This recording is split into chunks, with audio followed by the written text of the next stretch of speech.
বৈষম্যহীন ও জবাবদিহিমূলক বাংলাদেশ করার অঙ্গীকারে ৩৬ দফার নির্বাচনী ইশতেহারে ঘোষণা করেছে জুলাই অভ্যুত্থানের মধ্য দিয়ে গড়ে ওঠা জাতীয় নাগরিক পার্টি এনসিপি। তারুণ্য মর্যাদা নির্ভর ইশতেহারে গুরুত্ব পেয়েছে জুলাই সনদের আইন ও বিচার নিশ্চিত করা, মানবতা বিরোধী অপরাধের শাস্তি নিশ্চিত করা ও স্বাস্থ্য শিক্ষার উন্নয়ন ও অর্থনৈতিক সংস্কার। ইশতেহারে উঠে এসেছে একই কার্ডে সকল সুবিধা নিশ্চিত করা, ন্যূনতম ১০০ টাকা মজুরি ও মূল্যস্ফীতি নিয়ন্ত্রণের বিষয়। ১১ দলীয় জোট সরকার গঠন করলে এই ইশতেহার বাস্তবায়ন করা হবে, জানান এনসিপির আহ্বায়ক নাহিদ ইসলাম। তরিক ইসলামের রিপোর্ট। ২৪-এর প্রজন্ম একটা নতুন প্রজন্ম আকারে বাংলাদেশে আবির্ভূত হয়েছে। ফলে রাজনৈতিক, অর্থনৈতিক, সামাজিক, সাংস্কৃতিক জায়গায় আমরা এই প্রজন্মকে কিভাবে কাজে লাগাবো, এ কারণে তারুণ্য আমাদের অন্যতম প্রধান এজেন্ডা। ১১ দলীয় জোটে থাকলেও দলগতভাবে নিজেদের নির্বাচনী ইশতেহার ঘোষণা করেছে জাতীয় নাগরিক পার্টি এনসিপি। তারুণ্য এবং মর্যাদাকে প্রাধান্য দিয়ে অগ্রাধিকার ভিত্তিতে বাস্তবায়নযোগ্য ৩৬ দফার এই ইশতেহার হয়েছিল ফ্যাসিবাদের সময়ে মানুষের ন্যূনতম মানবাধিকার।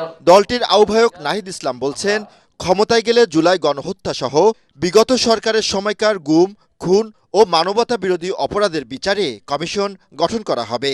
জুলাইয়ের গণহত্যা এবং গত ১৬ বছরের যে গণহত্যা, শাপলা হত্যাকাণ্ড এবং পিলখানা হত্যাকাণ্ড, গুম, খুন সহ যে হত্যাকাণ্ডগুলো হয়েছে সেগুলোর বিচার, অনেক বিচার কার্যক্রম অব্যাহত শুরু হয়েছে, এগুলো চলমান থাকবে এবং সেগুলোকে কিভাবে আমরা আরো সুষ্ঠুভাবে নিশ্চিত করতে পারবো এবং যেগুলো শুরু হয় নাই সেগুলো আমরা কিভাবে নিশ্চিত করব।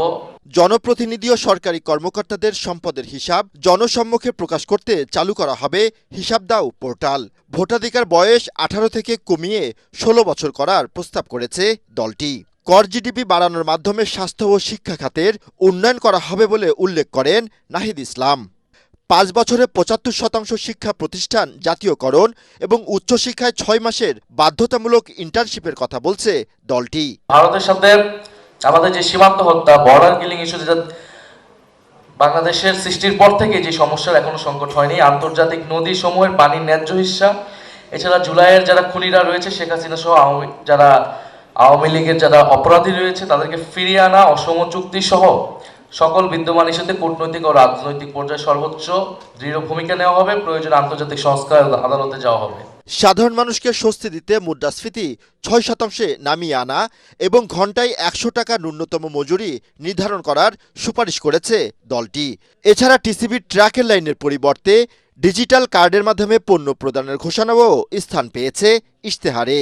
আমরা বলতেছি যে একটা ইউনিক কার্ড আমাদের দরকার, নাগরিক কার্ড, যেখানে এনআইডি যেটা আমরা সেটাকেই একটা নাগরিক কার্ড হিসেবে, যেখানে আমার সব ধরনের সুযোগ সুবিধা সেই একটা কার্ডের মাধ্যমে প্রত্যেকটা নাগরিক পাবে, তার জন্ম থেকে মৃত্যু পর্যন্ত তার একটাই আইডেন্টিটি হওয়া উচিত।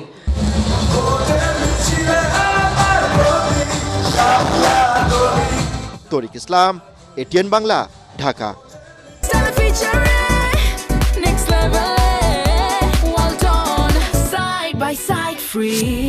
সব শ্রেণীর মানুষ যাতে আত্মমর্যাদা নিয়ে বাস করতে পারে সম্মিলিতভাবে, এমন একটি বাংলাদেশ গড়ে তোলার অঙ্গীকার ব্যক্ত করেছেন বিএনপি চেয়ারম্যান তারেক রহমান।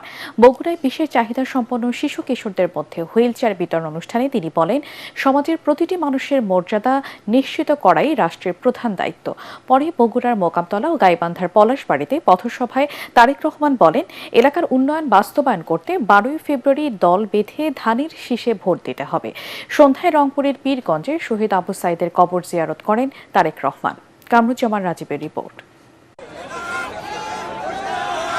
সকালে নিজ এলাকা বগুড়া থেকে রংপুরের উদ্দেশ্যে রওনা হন তারেক রহমান। পথে পথে নেতাকর্মী সমর্থক আর জনতার অভিবাদনে সিক্ত হন বিএনপির চেয়ারম্যান। তারেক রহমান আর ধানের শীষের জয়ধ্বনিতে মুখরিত হয়ে ওঠে বগুড়ার অলিগলি জনপদ। জনতার দাবির মুখে বগুড়ার মোকামতলায় তাৎক্ষণিক পথসভায় যোগ দেন তারেক রহমান। সেখানে তিনি বলেন, বিএনপি যখনই ক্ষমতা এসেছে সর্বশক্তি দিয়ে উন্নয়নের উদ্যোগ নিয়েছে। উন্নয়নের বাকি কাজ সম্পন্ন করতে ধানের শীষকে বিপুল ভোটে বিজয়ী করে প্রমাণ করতে হবে বগুড়ার মাটি ধানের শীষের ঘাঁটি।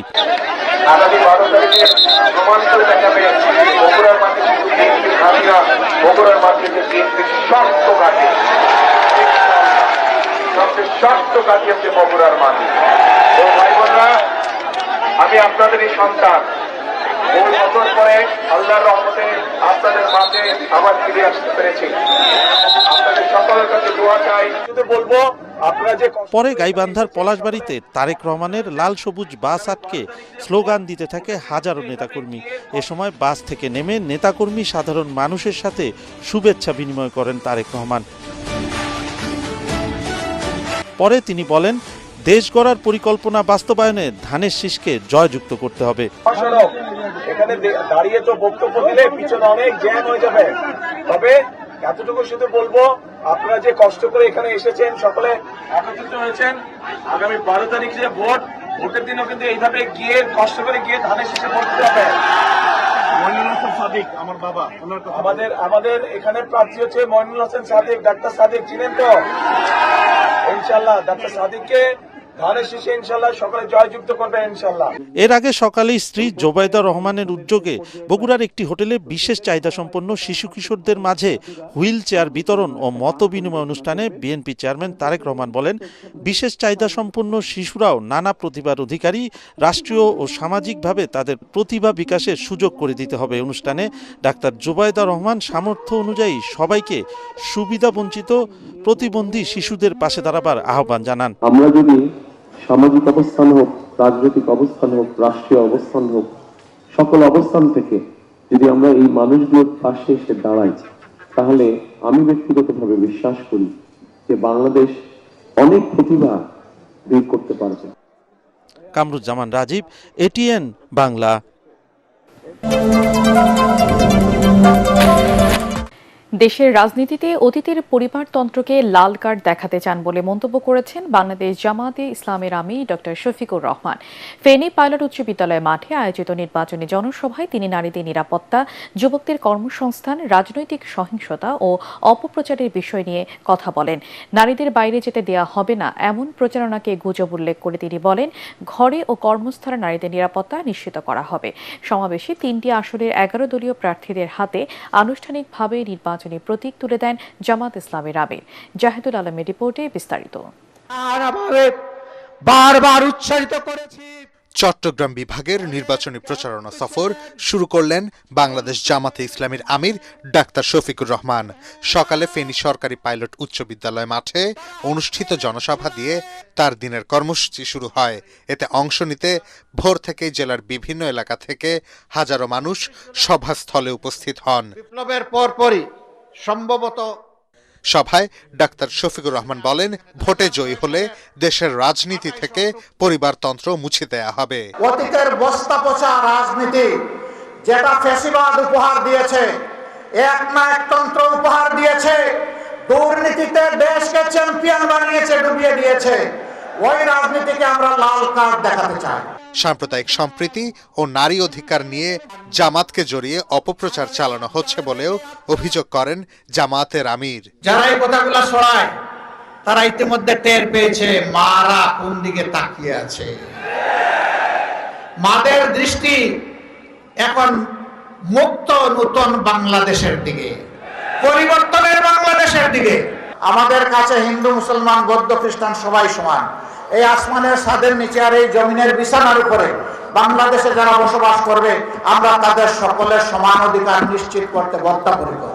প্রতিবেশী দেশের সাথে ফলপ্রসূ আলোচনা করে ফেনীতে বাঁধ, সরকারি মেডিকেল কলেজ স্থাপন সহ নানা উন্নয়ন করার আশ্বাস দেন তিনি। নতুন বাংলাদেশ বিনির্মাণে 11 দলীয় জোট প্রার্থীদের বিজয়ী করতে নেতাকর্মীদের ভোট কেন্দ্র পাহারা দিয়ে ফলাফল নিশ্চিত করে ঘরে ফেরার নির্দেশ দেন জামাত আমির। যুবকদের একজন আইডল এসেছে, আমরা তাকে অভিনন্দন জানাই, ডাকসুর বিপি সাদেক কায়েম। পরে নোয়াখালী ও লক্ষ্মীপুরের নির্বাচনী সভায় বক্তব্য শেষে চট্টগ্রামের উদ্দেশ্যে রওনা দেন জামায়াত আমির সহ 11 দলীয় ঐক্যের শীর্ষ নেতারা। আপনি জানতে পারবেন। জাহিদুল আলম, এটিএন বাংলা। যাদের আত্মত্যাগের কারণে অনেকেই দেশে ফিরে এসেছেন, এখন তারাই জুলাইকে স্বীকার করতে চান না বলে মন্তব্য করেছেন জামাত ইসলামের আমির ডক্টর শফিকুর রহমান।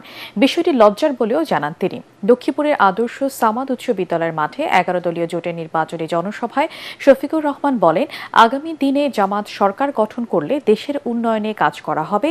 এ সময় প্রত্যেককে গণভোটে হ্যাঁ ভোট দেওয়ার আহ্বান জানান আমিরে জামাত। যাদের কারণে অনেকের দেশে ফিরে আসা, যাদের কারণে নির্বাচনের কথা বলা, যাদের কারণে দেশ শাসনের কেউ কেউ কারো কারো স্বপ্ন দেখা, তারা তাদেরকে অস্বীকার করছেন। লজ্জা, লজ্জা, এটা মেনে নেওয়া যায় না। জনগণ যদি তাদের পবিত্র মূল্যবান ভোট দিয়ে এই জোটকে, এই ঐক্যকে নির্বাচিত করে আমরা কথা রাখবো ইনশাআল্লাহ। আমরা যুবকদের স্বপ্নের অগ্রগামী বাংলাদেশ দেখতে চাই। শেরপুরে জামাতের এক নেতাকে প্রকাশ্য নির্বাচনী প্রচারণার সময় হামলা করে হত্যার ঘটনা অত্যন্ত ন্যাক্কারজনক বলে মন্তব্য করেছেন জামায়াতে ইসলামের সেক্রেটারি জেনারেল মিয়া গোলাম পরোয়ার। ব্রাহ্মণবাড়িয়া ৬ বাঞ্ছারামপুর আসনের ১১ দলীয় নির্বাচনী ঐক্যজোট সমর্থিত সংসদ প্রার্থী মোহাম্মদ মহসিরের সমর্থনে নির্বাচনী জনসভায় মিয়া গোলাম পরোয়ার বলেন, অবিলম্বে খুনিদের গ্রেপ্তার করে দৃষ্টান্তমূলক বিচার করতে হবে। অবৈধ অস্ত্রধারীদের গ্রেপ্তার করে ১৮ কোটি মানুষের প্রত্যাশা পূরণে নির্বাচন কমিশনার ও সরকারকে সব ধরনের ব্যবস্থা নেয়ার দাবি জানান তিনি। বিশ্ববিদ্যালয়ের সম্মানিত খুনিদেরকে গ্রেফতার করতে হবে, আর যেন জামাত ইসলামী সহ কোন দলের প্রার্থীদের উপরে হামলা করা না হয়, সেটা নিশ্চিত না করলে দেশ যদি সহিংস হয়ে ওঠে, এই নির্বাচন নিরপেক্ষ হবে না। আমাদের প্রত্যাশিত নির্বাচনকে নিরপেক্ষ, অবাধ এবং সুষ্ঠু করার জন্য প্রধান নির্বাচন কমিশনার, প্রধান উপদেষ্টা, আইন শৃঙ্খলার দায়িত্বে যারা আছেন তাদের সকলের কাছে আমি অনুরোধ জানিয়ে জামাত একজন নারীকেও প্রার্থী করেনি, অথচ নারীর ক্ষমতায়নের কথা বলে প্রচারণা চালাচ্ছে বলে মন্তব্য করেছেন বিএনপির সিনিয়র যুগ্ম মহাসচিব রুহুল কবির রিজভী। তিনি বলেন, নির্বাচনী প্রচারণায় নারীদের নিয়ে জামাতের এই দ্বিমুখী আচরণ মানুষের মনে সংশয় ও বিভ্রান্তি তৈরি করছে। দলীয় চেয়ারম্যানের গুলশান কার্যালয়ে সংবাদ সম্মেলনে তিনি এসব কথা বলেন। বিএনপির নারী কর্মী সমর্থকরা প্রতিনিয়ত জামাত শিবিরের আক্রমণের শিকার হচ্ছে দাবি করে রিজভী বলেন, জামাত ক্ষমতায় গেলে নারীরা সবচেয়ে বেশি ক্ষতিগ্রস্ত হবে। তাদের মব সন্ত্রাসীরা দেশে আতঙ্ক ছড়িয়ে সমাজকে ভয়ঙ্কর অধঃপতনের দিকে নিয়ে যাচ্ছে বলে অভিযোগ করেন বিএনপির এই নেতা। আপনাদের নিজেদের মধ্যেই গলদ রয়েছে।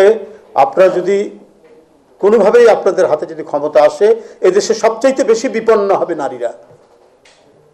তার কিছু প্রমাণ রয়েছে, কারণ আপনারা তাদের পরিপূর্ণ বিকাশ আপনারা চান না। তারা একটি রাজনৈতিক দলের নেতৃত্ব দিক, এটা আপনারা চান না। তারা একটি রাষ্ট্রের নেতৃত্ব দিক, এইটা আপনারা চান না। এখন ভোট পাওয়ার জন্য আপনারা নানা ধরনের বিভ্রান্তি তৈরি করছেন এবং আপনাদেরই এক একজনের মুখ থেকে এক এক ধরনের কথা বেরিয়ে আসছে।